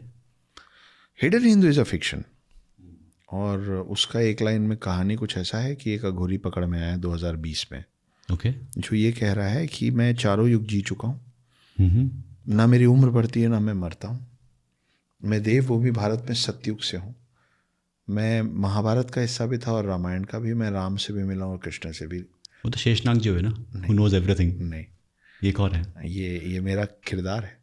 और वो बोलता है कि मैं वो 8वां चिरंजीवी हूँ जो अब तक इतिहास के पन्नों में छुपा हुआ था, which is why the name of the book is the hidden Hindu. और अब I have revealed my self, अब मैं सामने आया हूँ क्योंकि मैं ढूंढ रहा हूँ 7 चिरंजीवियों को जिनके बारे में आप और मैं थोड़ा थोड़ा जानते हैं, वो 7 नाम जिन पे हमने चर्चा की। ये कहानी का एक छोटा सा हिस्सा है। This is right now the fastest selling book of Bharat. Mister Mahendra Singh Dhoni की जो समकक्ष हैं, उनका नाम साक्षी धोनी है, उन्होंने इस ट्रिलॉजी है, 3 पार्ट में है ये किताब, इंग्लिश और हिंदी दोनों में अवेलेबल है। इंग्लिश में पेंगुइन पब्लिकेशन और हिंदी में प्रभात पब्लिकेशन। तो उस पे 3 पार्ट में फिल्म बनाने की तैयारी हो रही है। उसके विजुअल राइट्स धोनी एंटरटेनमेंट ने मुझसे खरीदे हैं। अरे nice. Thank you so much. इसके अलावा 9 और किताबें आ रही हैं मार्केट में मेरी, अलग अलग, सभी फिक्शन है, क्योंकि मुझे ऐसा लगता है कि वेद व्यास और वाल्मीकि ने अपना काम बहुत अच्छे से किया है और उनको कलयुग के राइटर्स की ज़रूरत नहीं है अपनी बात हम तक पहुंचाने के लिए। इसलिए मैं अपने आप को कन्फाइन करके रखता हूँ फिक्शन में कि भाई ये मेरी एक कहानी है जो मैं बताना चाह रहा हूँ। और 9 फिल्में भी हैं मेरे पास, लगभग सभी नॉन प्रोडक्शन हाउसेस के साथ मुंबई में मैं काम कर रहा हूँ। और क्योंकि मुंबई में फिल्मों का काम चलता है इसलिए अभी फ़िलहाल बसेरा भी बम्बई बना हुआ है, तो ऐसा है। ये कैसे हुआ? मतलब गुप्ता जी का बेटा कैसे इस क्षेत्र में आया? हाँ, ऐसे ही होता ना, गुप्ता सुन के ऐसा लगता ना कि गुप्ता किराना स्टोर, प्रॉफिट होना चाहिए ना, गुप्ता किराना भंडार। हाँ वो तो कह रहा हूँ मैं ना, मेरे को भी ऐसे लगता फिर कि कैसे? गुप्ता मतलब परचून की दुकान। फिर आप यहाँ कैसे पहुँच गए? और थोड़ा सा और बेहतर कर पाए तो गुप्ता टी स्टॉल। मतलब गुप्ता के साथ मिठाई दुकान भी कान को अच्छा नहीं लगा, अजीब सा लगता है, पता नहीं यार, हो गया। हमारे माता पिता आज से 50 साल पहले के लव मैरिड कपल हैं उस गांव में जहाँ पे मेरी पैदाइश हुई। माँ अपना परिचय देती हैं तो बोलती हैं कि मैं उच्च कोटि ब्राह्मण परिवार से आती हूँ, और जैसा कि मैंने बताया कि दामाद को तो पिता पसंद करते ही नहीं लड़की के, तो हमारे नाना जी को भी कभी पिताजी अच्छे लगे नहीं। और बचपन से बहुत सारी कहानियाँ सुनते सुनते बड़े हुए। फिर थोड़े से बड़े हुए तो समझ में आया कि अच्छा ये दोनों लव मैरिज किए हैं। तो उस समय से बता दिया गया था कि देखो ऐसा है बेटा कि सब चीज़ मम्मी पापा करके नहीं देंगे, थोड़ा खुद भी मेहनत करनी पड़ेगी। तो ये सब में हमसे दिमाग मत लगवाना कि लड़की ढूंढो, ये सब नहीं होगा। ठीक ठाक बुद्धि वाले हो, दिखने में भी ठीक ठाक हो, पढ़ाई में भी ठीक ठाक हो, अपना काम खुद कर लेना। तो उस समय हमको समझ में आ गया था कि बाप चढ़े घोड़ा तो बेटा थोड़ा थोड़ा। तो हमारी भी लव मैरिज हुई। और ये सब कहानियाँ बचपन से सुनते सुनते इंटरेस्ट था। और गुप्ता जी 10 साल इंदौर नामक शहर में मध्य प्रदेश के चेन ऑफ रेस्टोरेंट चलाएँ। I am the 3rd generation of my family into hospitality. हाँ, और 10 साल बहुत अच्छा काम करने के बाद 2014 में कुछ ऐसी चीज़ें हुई जो भगवान ना करे दुश्मन के साथ भी हो, जिसके कारण डिप्रेशन हुआ, फिर सुसाइड अटेम्प्ट हुआ, फिर 5 दिन अस्पताल में रहे, फिर तब तक डॉक्टर श्योर नहीं थे बचा पाएंगे कि नहीं, फिर बच गए। जब वापस आए तो हॉस्पिटल के अंदर जो गया था वो दूसरा शख्स था, हॉस्पिटल से बाहर जो आया वो कोई और था। आप जिससे मिल रहे हैं वो हॉस्पिटल से निकला हुआ शख्स है। जो हॉस्पिटल में गया था वो हार चुका था, हर महीने में हार चुका था। फिर हॉस्पिटल से निकलने के बाद पैसा कमाने की इच्छा, और बड़ी गाड़ी, एप्पल का नया वर्जन फ़ोन और एडवांस्ड घर, ये सबसे अचानक से मुँह परमानेंटली भंग हो चुका था। जब आप मरने को तैयार हो जाते हैं तो फिर उसके बाद आपको कोई चीज़ ल्योर नहीं करती, कोई चीज़ आकर्षित नहीं करती। तो हम कईयों के आकर्षण के केंद्र बने हुए थे क्योंकि हम पे बहुत सारे केसेस हो गए थे, लेकिन हम किसी के प्रति आकर्षित नहीं हो पा रहे थे। तब एक लड़की मिली मुझको जिसने मुझे डिप्रेशन से निकाला, मेरी जान बचाई। 4-5 साल मेरा पूरा खर्च उठाया बम्बई में, जब तक मैं मुंबई के लोगों को और दिल्ली के पब्लिशर्स, मुंबई के प्रोड्यूसर्स को और दिल्ली के पब्लिशर्स को ये समझाने की कोशिश कर रहा था कि एक बार मेरी कहानी को छू के तो देखो, अच्छी लिखी है मैंने। तब तक वो काम करती थी, मैं घर संभालता था। तो जब मैं अपना परिचय देता हूँ ये कह के कि मैं उर्मिला पुत्र अक्षत गुप्ता हूँ and I am a full time house husband, part time author, screen writer, poet and lyricist, तो ये 2 कारणों से कहता हूँ। एक, मैं चाहता हूँ कि मेरे इंट्रोडक्शन को सुन के आपके चेहरे पे एक छोटी सी मुस्कान आए, और इसलिए भी कहता हूँ क्योंकि इस मुस्कान के पीछे मैं जो लाइन कह रहा हूँ उसमें पूर्ण सत्यता है। ये पूरी सत्य है कि अगर आज मैं यहाँ बैठा हूँ तो ये जो थोड़ा बहुत ज्ञान है वो माँ की वजह से, और जीवित हूँ वो उस दोस्त की वजह से जो अब मेरी पत्नी है। And I proudly tell it on camera and off camera कि मुझसे 3.5 साल छोटी हैं, लेकिन जब भी मुझे कोई अवार्ड मिलता है, मेरे हाथ में कोई नया चेक आता है, मैं कोई भी नए काम का एग्रीमेंट साइन करता हूँ, तो मैं वो उनके हाथ में देता हूँ और अपने दोनों हाथों से उनका दोनों पाँव छूता हूँ। And I am proud of it. मेरे को इसमें कोई शर्म नहीं, क्योंकि हम सोल की बात कर रहे थे। मुझे उनसे मिलने के बहुत जल्दी ये समझ में आ गया था कि वो इस जीवन में मुझसे 3.5 साल छोटी हैं, लेकिन अगर आत्मा की उम्र कैलकुलेट करने का कुछ मेजरमेंट स्केल बनेगा तो मुझसे कम से कम 350 साल बड़ी हैं। तो हम बोलते हैं ना कि ये दादाजी आए हैं वापस बच्चे में, या नाना जी आए हैं वापस, तो वो उसके सोल का एज बढ़ता रहता है। तो मेरी जो समकक्ष हैं उनके सोल का एज मेरे सोल के एज से बहुत बड़ा है, और मैं जो भी हूँ, जहाँ भी पहुँचा हूँ, वो उन्हीं की वजह से। Thank you for doing this. ये कह रहा हूँ बिकॉज हर कोई कहता है पॉडकास्ट के एंड में, बट आपके साथ होना is a different feeling. Not because आपने क्या हासिल किया, क्या अचीव किया, वो एक तरफ है, बट आपसे जब मुलाकात हुई थी, आप जब घर आए, बात करी, जब मिले आपसे, उन चंद लम्हों में आपने इतना अच्छा फील कराया, and it is natural to you. So God like bless you, you know sir नहीं कहूँगा, अक्षत जी, उर्मिला पुत्र Akshat ji, thank you for doing this. आप थोड़े से ओवरवेल्म हो रहे हैं, ऐसा हाँ, लगा हमें। I could like relate a lot with you in terms of the mother, you know, the sacrifices that she has been through in raising a child like me, and also my wife has been super supportive. मैंने बताया था आपको इस podcast से पहले कि मैं हकलाता था, मेरा बचपन ऐसे ही रहा था, एक स्टैमरर, इनसिक्योर, वो पूरा बचपन के साथ उस लड़की ने आपको चूज़ किया कि I can spend the life with this guy. हाँ, उस लड़की ने आपको चूज़ किया, माई वाइफ नहीं। हाँ, उस लड़की ने मैं चूज़ किया, वो निकल जाता है। एंड द करेज जो मिलती है कि आज मैं यहाँ बैठा हूँ कैमरे के सामने बोल पा रहा हूँ, ये पॉसिबल नहीं था। My sisters doubt there was you have change because you had सोलिन इन योर लाइफ। अगर वो ना होती आपकी लाइफ में तो आप शायद इतना बदलते ना। तो I could feel like grateful कि ज़िंदगी में ऐसे लोग मिले जिन्होंने आपको लाइक संभाला और अभी भी संभाल रहे हैं। और आप सिर्फ एक चेहरा लोगों के सामने दिखते, लोग देखते हैं कि अरे वाह चेहरा चमक रहा है। नहीं भाई, पीछे बहुत लोगों का काम है। And like blessings of parents, उन्हें शायद ये ना है समझ कि हम क्या कर रहे हैं, पॉडकास्ट इंटरव्यू है, but they are very happy कि चलो बच्चा सही है एंड सपोर्टिंग। तो thank you for doing this. चेहरा तो इसलिए चमक रहा है क्योंकि हम दोनों ने अभी फेस वॉश से चेहरा धोया। और अभी हम लोग खाने वाले हैं मटन और चिकन, है ना? हाँ, क्या? Oh fish.